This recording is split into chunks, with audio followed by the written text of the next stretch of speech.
In the previous video, we took the time to look at the different spellings between British English and American English, with the losing of the letter U and the juxtaposition of the R and the E.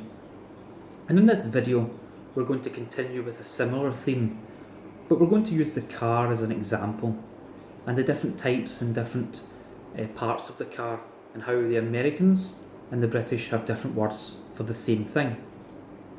So let's talk a little bit about the type of car. And we're going to talk about the saloon car. So the saloon car is the British word, and the saloon in the past was a type of luxury carriage or train. So the car industry decided to call the car a saloon. Whereas in the Americas, or in North America, the notion of sitting down rather than getting together. So a saloon was some place where people would get together, but in America the car was deemed to be something where you would sit down in, and that's why they called it the sedan. And the sedan was a type of chair which would have been carried by two servants on long wooden poles, and the person would get inside to the box and they'd be carried off by a couple of servants, and that would be a sedan. So you can see already the way of thinking between the two countries is quite different.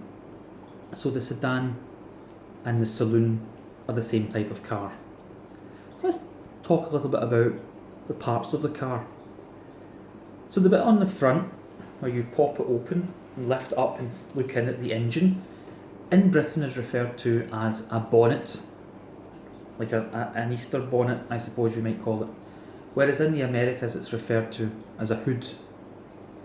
Now in the back of the car, which you might put in your shopping or your golf clubs or whatever, this is called a boot in British English, whereas in America it's called a trunk.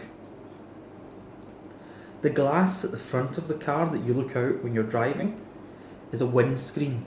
It screens the wind. America, a windshield. Now when you're turning, you click something, which in Britain would be called an indicator, because it indicates where you're going.